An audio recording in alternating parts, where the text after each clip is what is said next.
오늘 성경 봉독은 김창수 집사님께서 하십니다. 본문은 마태복음 8장 1절로 13절 말씀입니다. 신약성경 11쪽 마태복음 8장 1절로 13절 말씀을 봉독해 드리겠습니다. 예수께서 산에서 내려오시니 수많은 무리가 따르니라. 한 나병 환자가 나와 절하며 이르되 주여 원하시면 저를 깨끗하게 하실 수 있나이다 하거늘 예수께서 손을 내밀어 그에게 대시며 이르시되 내가 원하노니 깨끗함을 받으라 하시니 즉시 그의 나병이 깨끗하여진지라. 예수께서 이르시되 삼가 아무에게도 이르지 말고 다만 가서 제사장에게 내 몸을 보이고 모세가 명한 예물을 드려 그들에게 입증하라 하시니라. 예수께서 가버나움에 들어가시니 한 백부장이 나와 간구하여 이르되 주여 내 하인이 중풍병으로 집에 누워 몹시 괴로워하나이다. 이르시되 내가 가서 고쳐주리라. 백부장이 대답하여 이르되 주여 내 집에 들어오심을 나는 감당하지 못하겠사오니 다만 말씀으로만 하옵소서. 그러면 내 하인이 낫겠사옵나이다. 나도 나무수와 있는 사람이요 내 아래에도 군사가 있으니 이더러 가라 하면 가고 저더러 오라 하면 오고 내 종도로 이것을 하라 하면 하나이다. 예수께서 들으시고 놀랍게 여겨 따르는 자들에게 이르시되 내가 진실로 너희에게 이르노니 이스라엘 중 아무에게서도 이만한 믿음을 보지 못하였노라. 또 너희에게 이르노니 동서로부터 많은 사람이 이르러 아브라함과 이삭과 야곱과 함께 천국에 앉으려니와 그 나라의 본 자손들은 바깥 어두운 데 쫓겨나 거기서 울며 이를 갈게 되리라. 예수께서 백부장에게 이르시되 가라 내 믿은 대로 될지어다 하시니 그 즉시 하인이 나으니라. 아멘. 아멘. 감사합니다. 죄송하지만 히타 온도를 조금 더 올려주시면 감사하겠습니다. 우리 서로 옆 사람 보고 한번 인사하실까요? 예, 보고 싶습니다. 한번 인사하실까요? 보고 싶습니다. 감사합니다. 예, 아직 이제 비대면 예배로 계속 드리다 보니까 성도님들 얼굴이 새록새록 떠오르고 많이 보고 싶습니다. 속히 안정이 되어서 함께 만나서 예배하는 그날이 속히 올 수 있기를 바라겠습니다. 오늘 본문 1절을 보시면은요, 예수님께서 말씀을 마치시고 산에서 내려오셨다고 기록하고 있습니다. 산상수훈은 7장까지 끝나죠. 마태복음 5장, 6장, 7장에서 예수님이 산 꼭대기에서 가르쳐 주신 산상수훈이 끝나고 이제 산 아래로 내려오셨다고 1절에 보면 말씀하고 있습니다. 산에서 내려오시니 그랬죠. 그래서 산상수훈이 마치 선포된 하나님 나라라고 한다면 이제 산 아래에서의 이 땅에서 실현해야 할 이 땅의 삶이 이루어지고 있는 것을 보여주고 있습니다. 그러니까 산상수훈이 이론 교육이라고 한다면은 오늘부터는 산 아래에서의 실물 교육이라고 말씀드릴 수가 있습니다. 예수님이 이 땅에 오심으로 이미 하나님 나라가 임했다고 성경은 곳곳에서 말씀하고 있죠. 마가복음 1장 15절에도 이르시되 때가 찼고 하나님의 나라가 가까이 왔으니 가까이 왔다. 아주 눈앞에 있다는 것입니다. 그러니 회개하고 복음을 믿으라 하시더라 말씀하고 있죠.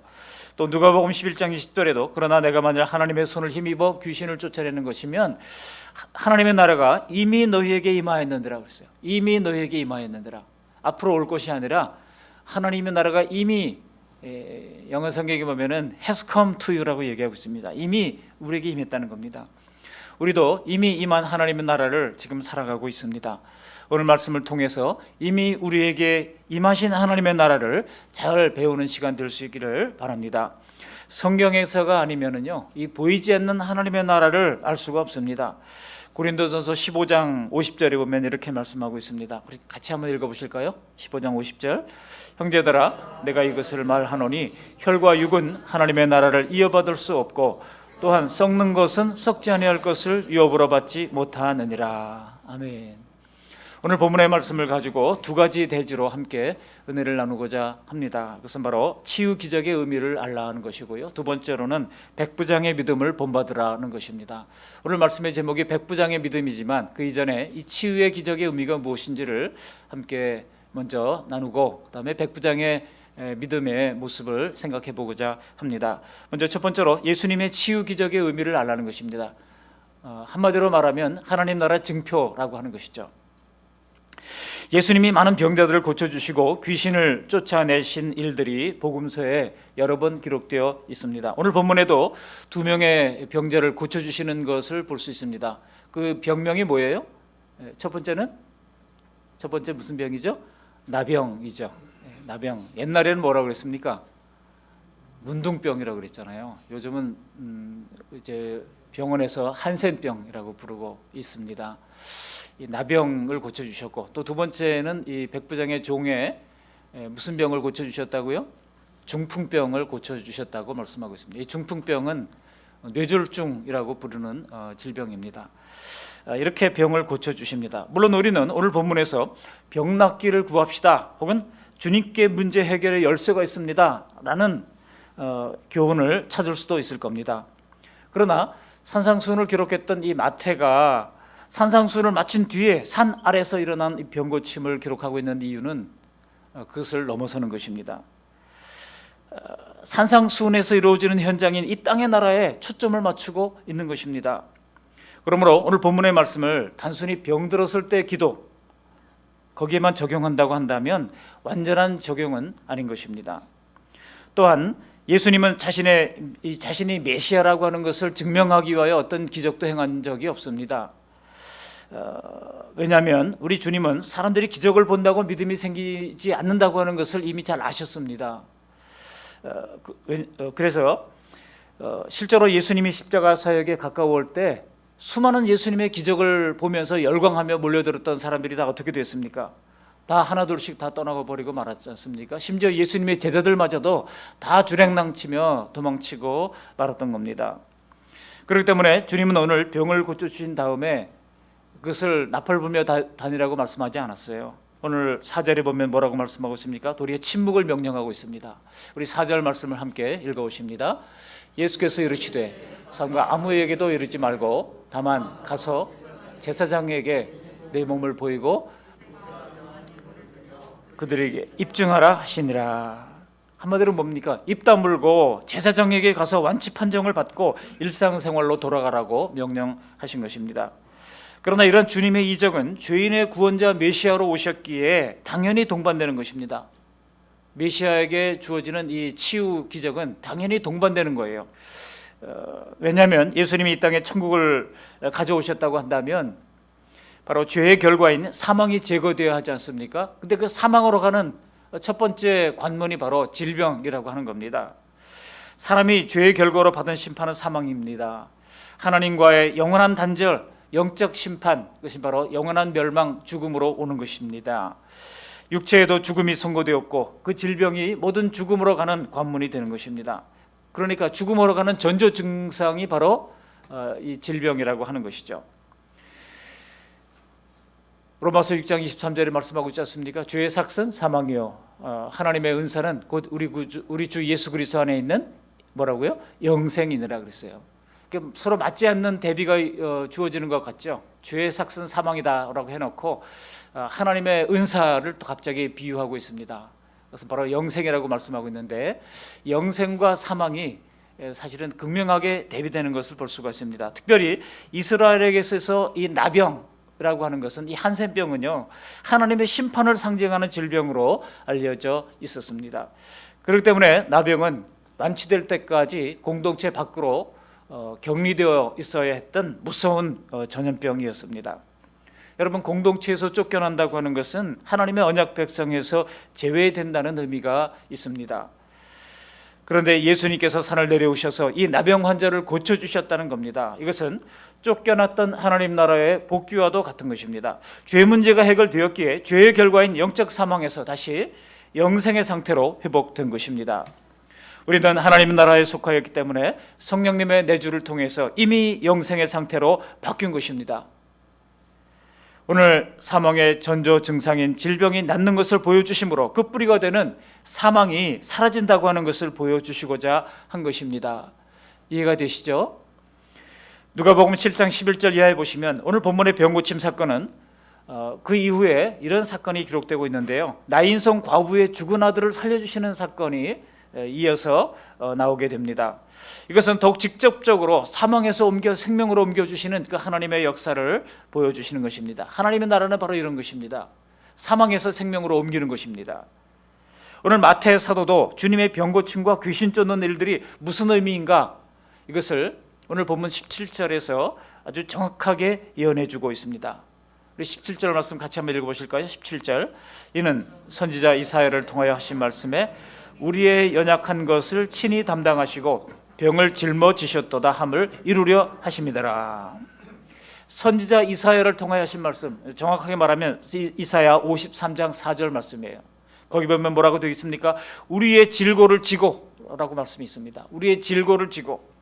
이것을 오늘 본문에 보면 이 본문에서 조금 밑에 있습니다만 8장 17절에 보시면은요, 병을 짊어지셨도다라고 표현하고 있습니다. 장차 오실 메시아가 죄인들에게 내려진 징벌을 대신 담당한다고 하는 의미가 바로 짊어지셨다라고 하는 의미인 것입니다.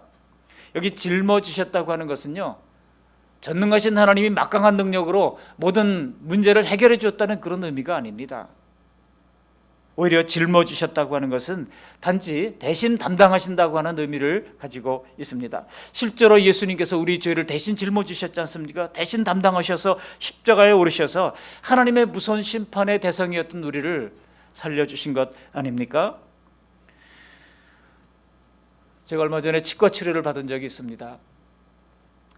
충치도 있고 뽑아야 할 일도 있고 그래서 갔는데요, 그 드릴 뭐 드르륵 하는 소리가 얼마나 이게 참 공포스럽지 않습니까? 다른 병원에 가는 것도 힘들지만 제가 병원에 가서 참 질문이 몇 개 있었어요. 그래서 이제 치료받기 전에 막 질문, 어떻게 직접적으로 입을 벌리고 들여다보면서 호흡을 하는데 이 치과에서는 왜 이 확진자가 안 나오는 겁니까? 라고 물었어요.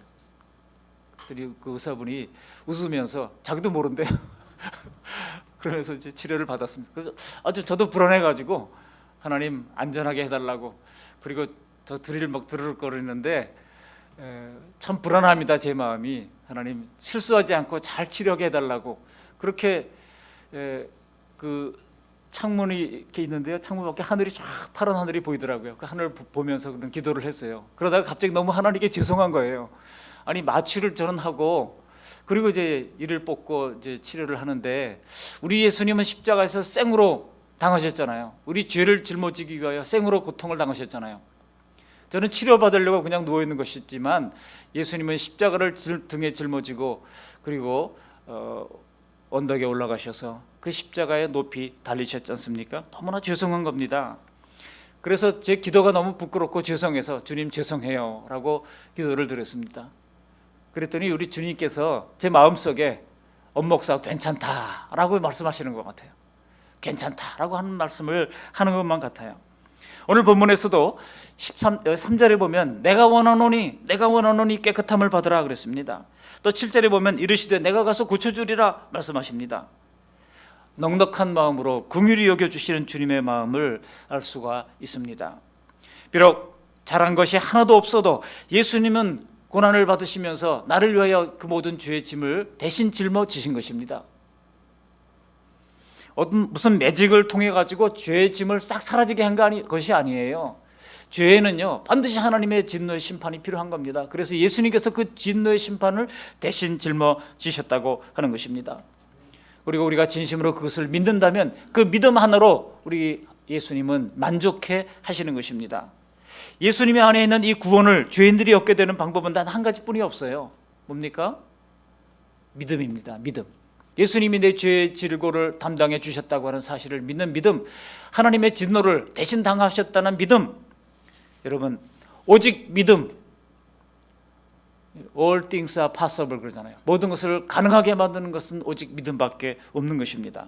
우리가 예수님께 와서 그것을 믿고 받아들이는 순간 사망에서 생명으로 옮겨진 것입니다. 혈루증 앓던 여인이 믿음으로 예수님의 옷자락을 붙잡았을 때 어떤 믿음이 있었습니까? 예수님의 옷자락만 붙잡아도 내 질병은 나을 수 있다라고 하는 믿음이 있었잖아요. 그 순간 예수님의 능력이 빠져나간 것을 우리 예수님께서 깨달아 하셨습니다.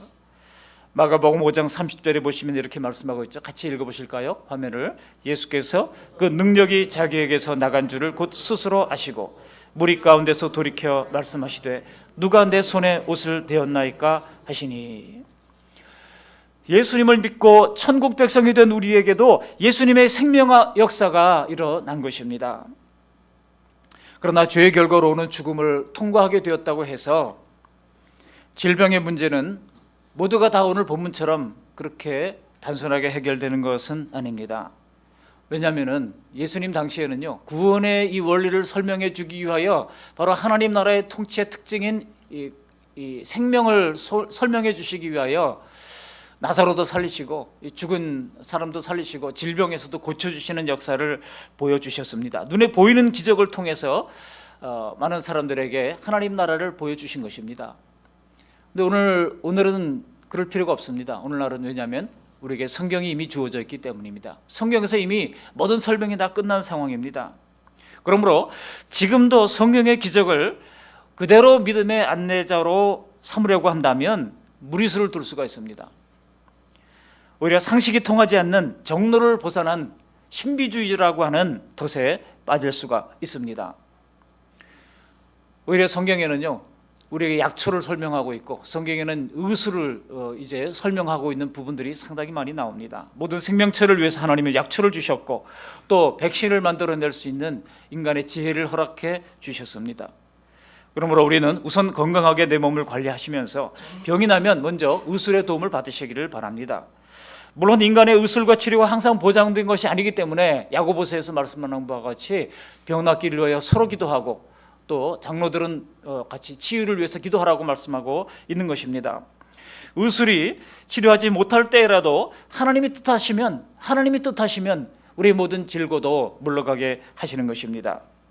그러나 더욱 중요한 것은 주님을 믿는 우리는 이미 사망에서 생명으로 옮겨졌다는 사실입니다. 믿으십니까?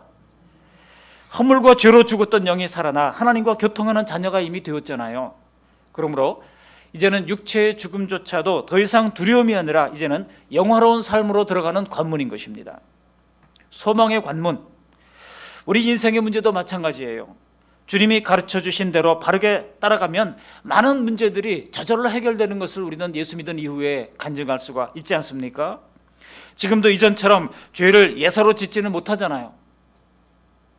거짓말을 한번 했다가도 성령께서 너 지금 거짓말했지 말씀하시잖아요. 그럴 때 우리가 하나님 앞에 하나님 죄송합니다라고 고백할 수밖에 없는 사람들 아닙니까? 그렇기 때문에 이전처럼 늘 머리를 싸매고 분노가 치밀고 사람들과 함께 휘말리고 예기치 않은 문제들로 말미암아 타격을 받는 그런 일들은 성령님의 인도 가운데서 점점 줄어들 수밖에 없는 것입니다. 실제로 예수님 믿고 난 뒤에 인생의 많은 문제들이 저절로 치유되고 해결되는 그런 은혜를 우리가 누리고 있지 않습니까? 그러므로 점점 삶이요, 복잡하던 삶이 간결해지고 단순해지는 것입니다. 그러므로 우리는 영벌에서 영생으로 옮겨진 천국의 백성임을 항상 인식하고 이론으로 가르쳐 주신 이 산상수훈의 말씀을 산 아래 이 땅에서 즐거이 지키며 살아가는 저와 여러분들이 되시기를 주님의 이름으로 축원합니다. 질병은 사망의 그림자요, 치유는 하나님 나라의 징표라고 하는 것입니다. 이제 두 번째 대지로 그러면 백부장의 믿음은 어떤 믿음이었느냐 하는 것입니다. 백부장의 믿음을 본받으라라고 말씀을 드리는데요. 물론 백부장의 종의 치료나 이 나병 환자의 치료나 똑같은 의미를 가집니다. 하나님 나라의 징표라고 하는 점에서는 똑같습니다. 그러나 백부장에게서 오늘 믿음의 구체적인 증거들이 잘 나타나고 있습니다. 그런 점에서 아주 중요한 교훈을 더해주고 있습니다. 이 백부장의 믿음에 대해서 예수님은 놀랍게 여기셨다고 말씀하고 있습니다. 우리 10절 말씀을 같이 한번 읽어보실까요? 10절 예수께서 들으시고 놀랍게 여겨 따르는 자들에게 이르시되 내가 진실로 너에게 이르노니 이스라엘 중 아무에게서도 이만한 믿음을 보지 못하였노라. 이러한 백부장의 믿음은 예수님께서 인정하신 믿음이기에 우리의 믿음을 비춰보는 거울로 삼을 수가 있는 것입니다. 사실 우리가 다 잘 믿고 싶지 대충 믿고 싶은 사람은 없습니다. 그렇다면 이 백부장의 믿음이 어떤 믿음인지 좀 우리가 생각해 볼 필요가 있습니다. 우리 5절 6절 말씀을 함께 읽어보시겠습니다. 5절 6절 예수께서 가버나움에 들어가시니 한 백부장이 나와 간구하여 이르되 주여 내 하인이 중풍병에 집에 누워 몹시 괴로워하나이다. 가버나움이라고 말씀하고 있죠. 예수님께서 가버나움 회당에 들어가셨습니다. 이 가버나움이라고 하는 것은 예수님께서 태어나고 자라셨던 나사렛에서부터 이제 북동쪽 방향으로 약 30km 정도 가면 이 갈릴리 호수가 내려다 보이는 아주 멋있는 그런 아름다운 도시입니다. 갈릴리에서 가장 번화한 도시가 이 가버나움이죠. 지금은 물론 가버나움보다는 사람들이 많이 이제 나사렛을 방문하다 보니까 예수님 당시에는 아주 홍천보다도 못한 촌이었는데요. 지금은 굉장히 번성한 도시가 되어 있습니다. 인구 100만의 도시 정도 되는 도시가 나사렛이 됐습니다만 완전 역전됐죠. 그런데 예수님 당시에는 가버나움이 세관이 있고 거기에 로마의 군대들이 주둔하고 있던 그런 곳이고, 그리고 거기에는 이제 이 세관이 있을 뿐만 아니라 또 거기에는 회당이 있는 행정 중심지가 바로 가버나움이었습니다. 베드로의 집도 어디에 있었어요? 바로 가버나움에 있었어요. 그렇기 때문에 예수님께서 가버나움에서부터 갈릴리에서부터 많은 사역을 하셨지 않습니까? 그 가버나움에서 회당에 들어가서 가르치기도 하시고 가버나움에서 베드로의 집에 가서 주무시기도 하시면서 사역을 하셨던 것입니다. 그렇게 가버나움 회당에 들어가시자 거기에 주둔하던 로마의 백부장이 예수님께 나와서 요청을 하는 겁니다. 같은 내용을 기록하고 있는 누가복음 병행 기사를 보시면은요, 백부장이 직접 예수님께 나오지 않고 유대인 장로들을 대신 보내가지고 예수님께 요청을 하는 것을 기록하고 있습니다. 근데 마태는 그것을 빼먹었죠. 왜 그럴까요? 마태는요, 사건의 핵심만을 기록한 그런 특징이 있습니다. 마태복음의 특징이 바로 그것이죠. 그래서 대리인을 빼고 직접 예수님과 백부장이 대화를 한 것처럼 기록을 했습니다. 여기서 백부장이 중풍병으로 죽어가는 종을 살려내기 위해서 예수님께서 고쳐주시기를 간청을 하는 겁니다. 오늘 이 백부장도 역시 믿음으로 예수님께 나온 것입니다. 의술이 발달한 요즘도 이 중풍병, 뇌졸중이라고 하는 것이 결코 쉬운 질병이 아니지 않습니까? 뇌에 문제가 생겨서 이게 뇌출혈을 되거나 아니면 뇌경색으로 이제 신경을 건드려서 결국은 신체 다른 부위가 어디서 나타날지 모르죠. 문제가 생기는 질병 아니겠습니까? 이미 여러 신경 부위에 손상이 와서 지금도 완치가 잘 안 되는 질병이 바로 뇌졸중입니다. 그런데 백부장은 예수님이라면 그것조차 치료하실 수 있다고 믿었던 겁니다. 믿었다고 말씀하고 있죠. 백부장의 요청을 듣고 예수님께서 백부장의 믿음에 흔쾌히 반응하십니다. 우리 7절 말씀 함께 읽어보실까요? 7절 이르시되 내가 가서 고쳐주리라. 내가 가서 고쳐주리라. 우리 긍휼이 풍성하신 우리 예수님의 모습을 볼 수가 있습니다. 그런데 돌아온 백부장의 대답이 예수님을 놀랍게 하셨다고 성경은 기록하고 있습니다. 여러분, 예수님께서 사람을 보고 놀랐다는 기록은요, 바로 여기밖에 없습니다. 예수님이 뭐 능력이 많으신 예수님께서 뭐 놀랄 일이 뭐가 있겠습니까? 사람을 다 아시는데. 여러분, 우리도 점점 나이가 들어가면은요, 사람에 대해서 별로 놀랄 일이 없게 됩니다. 뉴스에 어떤 사람이 무슨 짓을 했다고 그런다 할지라도 다 죄인이 그렇지 뭐 하면서 그렇게 크게 놀라지를 않습니다. 그런데 오늘 예수님은 이 백부장의 믿음에 놀라십니다. 영어 성경에 보니까 He was astonished라고 되어 있어요. 백부장의 믿음에 예수님께서 놀랐습니다. 그래서 따르는 제자들에게 이렇게 말씀을 하시는 겁니다. 우리 10절 말씀을 함께 읽어보시겠습니다. 10절 예수께서 들으시고 놀랍게 여겨 따르는 자들에게 이르시되 내가 진실로 너에게 이르노니 이스라엘 중 아무에게서도 이만한 믿음을 보지 못하였노라. 뭐를 보지 못하였노라? 이만한 믿음이라고 말씀하고 있습니다. 백부장이 예수님께 했던 그 대답이 그 백부장의 믿음을 드러내고 있다는 것입니다. 사랑하는 성도 여러분, 과연 나는 어떤 모습을 보고 나의 어떤 모습을 보고 예수님께서 참 놀랍다 칭찬할 수가 있겠습니까? 여기서 예수님도 놀랍게 하셨던 그 백부장의 믿음이 어떤 믿음이었는지를 두 가지로 정리하면서 말씀을 마무리하고자 합니다. 첫 번째로는 예수님을 경외하는 믿음이었습니다. 그리고 두 번째로는 바로 예수님이 이 모든 이제 피조물의 주가 되심을 믿는 믿음이었던 것입니다. 첫 번째로 예수님을 경외하는 믿음이었습니다. 8절 전반절에 보시면 백부장은 예수님을 주여라고 6절에 보면 호칭을 하고 있죠.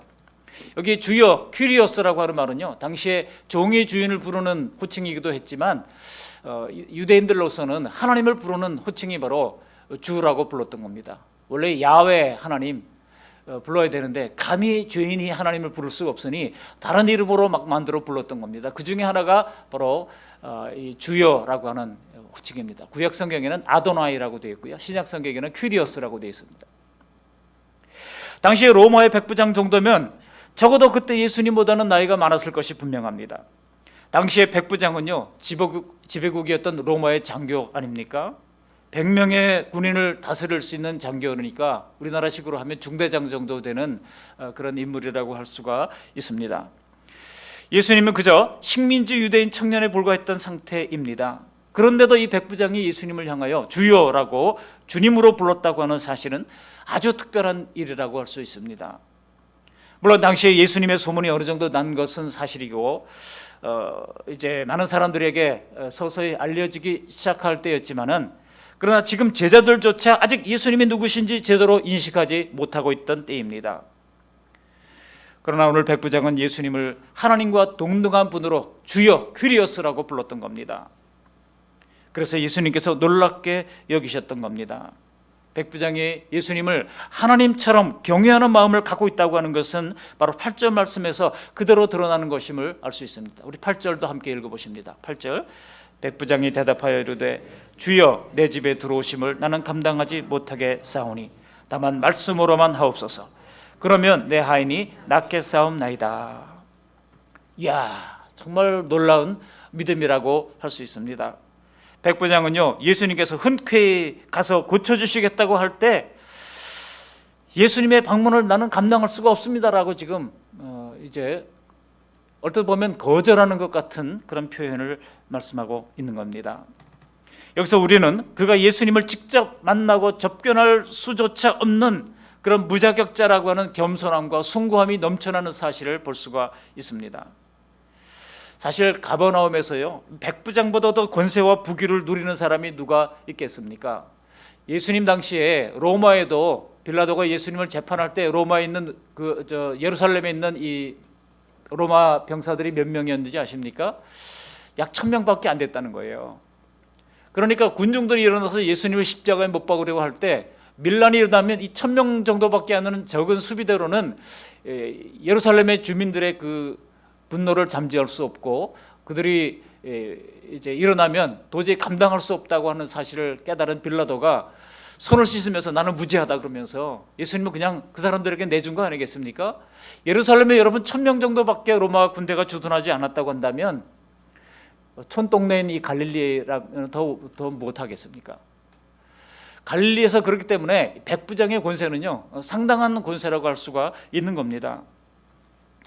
역사 기록에 따르면 당시 예루살렘 의 1000명 군대에 비해서 갈릴리에서 100명 군대도 많은 겁니다. 그러니 갈릴리 같은 작은 지역에서 상당한 권세를 누릴 수가 있었던 겁니다. 그런데 그가 예수님을 향해서 주여라고 부르고 있는 겁니다. 이것은 백부장이 하나님을 얼마나 경외하는 사람이었는가를 말해주고 있습니다. 좀 더 정확한 힌트가 성경에 있어요. 그 힌트를 우리가 좀 찾아보려고 합니다. 바로 누가복음입니다. 누가복음에 보시면 이 백부장이 이방인이었지만은 유대인을 사랑했고 뿐만 아니라 유대인을 위하여 회당까지 지어주었다고 하는 기록이 나오고 있습니다. 어디에 있습니까? 누가복음 7장 3절로 5절 말씀인데요. 우리 같이 한번 중요한 것이니까요. 읽어보도록 하겠습니다. 예수의 소문을 듣고 유대인의 장로 몇 사람을 예수께 보내어 오셔서 그 종을 구해 주시기를 청한지라. 이에 그들이 예수께 나와 간절히 구하여 이르되 이 일을 하시는 것이 이 사람에게는 합당하니이다. 그가 우리 민족을 사랑하고 또한 우리를 위하여 회당을 지었나이다 하니.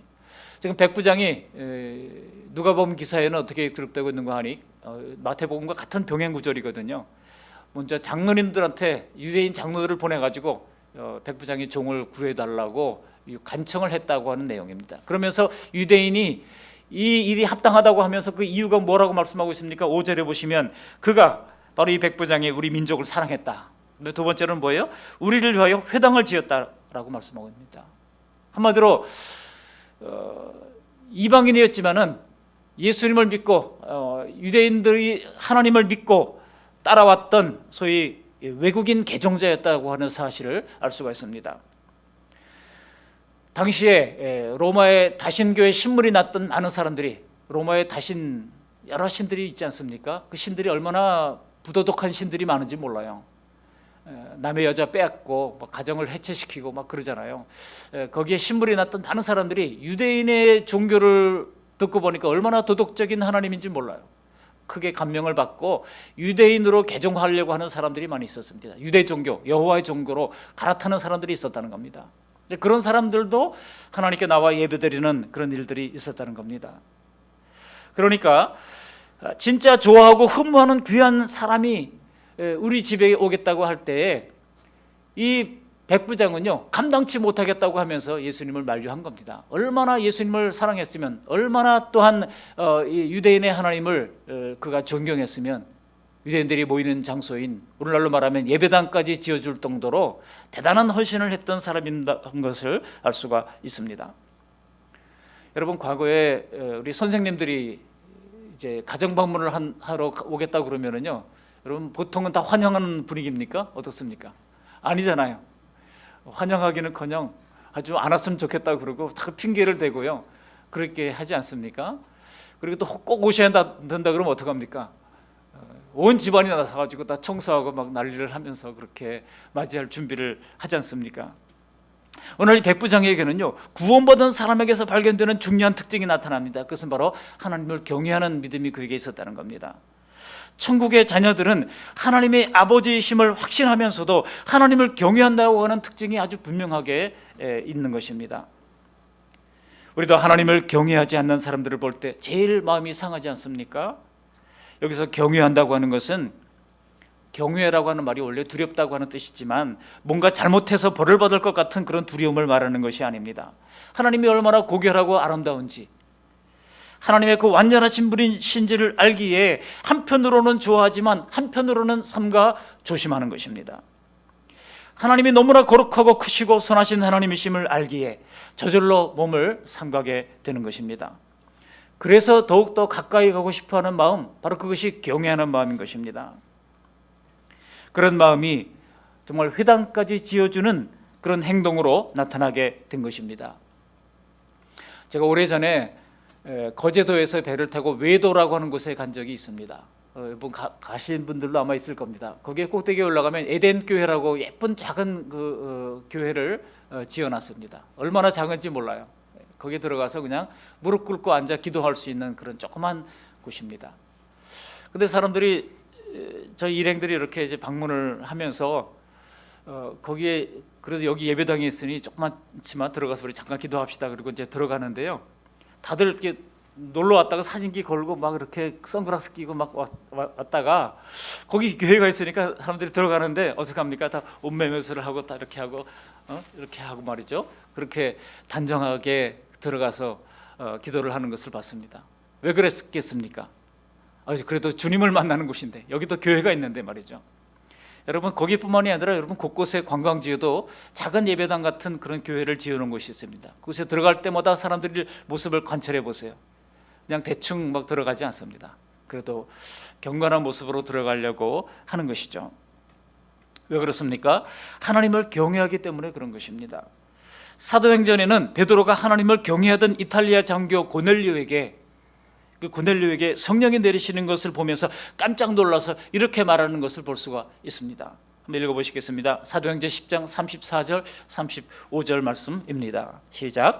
베드로가 입을 열어 말하되, 내가 참으로 하나님은 사람을 외모로 보지 아니하시고 각 나라 중 하나님을 경외하며 의를 행하는 사람은 다 받으시는 줄 깨달았도다. 하나님을 경외하는 사람들을 다 받으시는 하나님인 줄을 깨달았다고 사도행전에 기록을 남기게 된 겁니다. 그렇습니다. 베드로가 깨달았듯이 하나님은 하나님을 경외하는 사람을 그의 국적, 그의 피부색, 그의 빈부귀천과 상관없이 다 받으시는 하나님인 줄 믿습니다. 중요한 것은 과연 그에게 하나님을 경외하는 그 경외심이 있는가 하는 것입니다. 하나님을 경외함이 없는 사람이 예수 그리스도의 속죄를 이해하기가 불가능합니다. 성경은 무수히 하나님을 경외하는 자가 받을 복에 대해서 말씀하고 있습니다. 그렇기 때문에 하나님을 경외하기를 가르쳐야 합니다. 하나님을 경외하기를 배워야 하는 것입니다. 우리가 요즘 기록하고 있는 신명기 14장에 보시면 이런 기록이 나와요. 14장 23절 하반절을 보면 그걸 같이 한번 읽어보시겠습니다. 내 하나님 여호와 경외하기를 항상 배울 것이니라. 여러분, 신명기 기록하면서 뭐가 힘들어요? 저거 쓰다 보니까 내 하나님 여호와, 내 하나님 여호와 얼마나 많이 반복되는지 몰라요. 하나님 여호와 그 눌러서 쓰는데 얼마나 힘든지 말이죠. 그냥 간단하게 하나님 그러면 될 텐데 꼭 하나님 여호와, 내 하나님 여호와 다 뜻이 있어서 그렇게 기록하라고 하는 겁니다. 여러분, 하나님 여호와 신명기 필사하시면서 더욱더 자신에게 하나님 경외하기를 가르치는 우리 모두가 될 수 있기를 바랍니다. 백부장은 이처럼 예수님을 하나님처럼 경외하는 믿음이 있었습니다. 두 번째로 백부장의 믿음은 어떤 믿음이었습니까? 바로 예수님이 모든 피조물의 주인이심을 믿는 믿음이었다고 하는 것입니다. 백부장은 예수님이 모든 피조물의 주인이심을 믿었습니다. 우리 8절 하반절부터 9절 말씀을 함께 읽어보시겠습니다. 시작. 다만 말씀으로만 하옵소서. 그러면 내 하인이 낫겠사옵나이다. 나도 남의 수하에 있는 사람이요 내 아래에도 군사가 있으니 이더러 가라 하면 가고 저더러 오라 하면 오고 내 종도로 이것을 하라 하면 하나이다. 그러니 주님 말씀만 하시면 저 너머 집안에 꼼짝 못하고 누워있는 내 종이 분명히 일어날 것을 내가 믿습니다 라고 이야기를 한 겁니다. 이것은요, 세상 만물이 다 예수님의 수하에 있는 피조물이고 종이니 당연히 순종하지 않겠느냐고 하는 그 백부장의 믿음이었던 겁니다. 그러자 예수님께서 그의 말을 놀랍게 여기셨습니다. 왜냐하면 대대로 유대인들은요, 메시아의 출현을 기다리고 있었지만은 메시아가 하나님과 동등한 분이시라고는 꿈에도 생각지를 못했던 겁니다. 그런데 이 이방인 백부장이 이 유대인이 가졌던 그런 상식을 깨버린 것입니다. 백부장은요, 세상을 구원할 메시아는 하나님과 동등한 창조주의 주권을 가진 분으로 알았기에 이렇게 고백을 할 수가 있었던 겁니다. 물론 백부장이 어떤 질병이나 다른 피조물만 예수님께 순복한다고 생각했던 것은 아닐 겁니다. 그 자신도 당연히 예수님의 모든 말씀에 복종해야 할 종의 위치를 그는 정확하게 알고 있었던 것입니다. 여기서 우리는 이 백부장은 이미 산상수훈에서 가르쳐 주셨던 팔복의 가난한 영을 가진 사람이었다는 사실을 알게 됩니다. 종은 주인의 명령에 복종할 뿐이지 자기가 무엇을 계획하지를 못합니다. 그러므로 종은 계획을 세우느라고 또 한 해의 목표를 세우느라고 강박적일 필요가 없게 됩니다. 사실 많은 목회자들이 참 이 12월, 1월 힘들어할 이유가 무엇입니까? 내년도 계획을 어떻게 잡아야 되는가 늘 고민하고, 저도 마찬가지입니다만, 그러나 우리 주님은요, 단순한 충성을 원하시는 것입니다. 그렇게 우리가 겸손히 피조물의 자리로 돌아간 자리에서만 주님께서 역사하십니다. 내가 무엇을 계획하기 전에 하나님의 뜻은 무엇인가를 우리가 날마다 묻고 하나님께 순종하겠습니다, 복종하겠습니다 할 때 주님께서는 더 기뻐하시는 겁니다. 성도들 중에는 예수님의 구원의 사랑을 믿지만은 주님의 주되심에 대해서는 은근히 잘 깨닫지 못하는 분들이 적지 않습니다. 여러분, 과연 나는 예수님을 나의 구주와 주님으로 인정하고 믿고 계십니까? 오늘 백부장과 그가 사랑하는 주공하는 종과의 관계에서 우리는 묘하게도 예수님과 우리의 관계가 중첩되는 것을 보게 됩니다. 사람이 혹시 누군가를 도와줄 때 보통은 어떻게 합니까? 자기의 가용 범위 안에서 도와주려고 하잖아요. 그렇지 않습니까? 내가 남을 도와주는데 내가 나서서 돈을 빌려가지고 그 사람을 도와주려고 하지는 보통은 그렇지 않지 않습니까? 저희 어머님이 과거에 그러셨어요. 저희 어머님이 그렇게 하시면서 빚을 많이 졌어요. 알고 보니까 다른 사람 빌려주느라고 본인이 또 빌려가지고 빌려주느라고 말이죠. 빚쟁이들이 막 집에 몰려와가지고 저도 중학교 때 대문을 막 두드리고 막 그랬던 적이 있습니다. 왜 쓸데없을 짓을 했는가 그렇게 생각을 하잖아요, 보통은. 제3자에게 아쉬운 소리를 하면서까지 남을 도와줄 사람은 사실 세상에 거의 없습니다. 그러나 백부장은 사랑하는 종의 처지를 자기 일처럼 여기면서 주님 앞에 나온 것입니다. 나의 주인이신 예수님이라면 언제든지 내 문제를 아버지께 중재해 주실 수 있을 것이라고 하는 믿음을 가지고 예수님께 나아온 것입니다. 그런데 예수님께도 우리가 우리의 주인이 되시면서도 동시에 내 편이 되어서 기도로 하나님 앞에 중보해 주는 중보자가 되어 주십니다. 다만 우리에게 필요한 것은 무엇입니까? 종된 우리에게 필요한 것은 충성인 것입니다. 새해에 맡은 분들에게 요구되는 것은 무엇이겠습니까? 재직들에게 요구되는 것은 무엇이겠습니까? 고린도후서 4장 2절 말씀처럼 맡은 자들에게 구할 것은 충성이니라 그랬어요. 그리고 맡은 자들에게 구할 것은 충성이니라. 그러나 여러분, 요즘 사회를 저충성 사회라고 그러더라고요. 뭐 우리나라뿐만 아니라 전 세계가 다 마찬가지입니다. 저충성 사회. 상대적인 충성을 하지 절대로 고충성을 하지 않는다는 겁니다. 내가 속한 직장이든 뭐 가정이든 회사든 교회이든 고충성을 하는 사회가 이미 다 지났다는 겁니다. 그런 풍조가 이미 교회에도 어떤 몰려 들어와서 교회가 복되고 성도들이 복된 이 충성을 사람들이 좀 제대로 하지 않는 경우들이 너무나 많아지고 있습니다.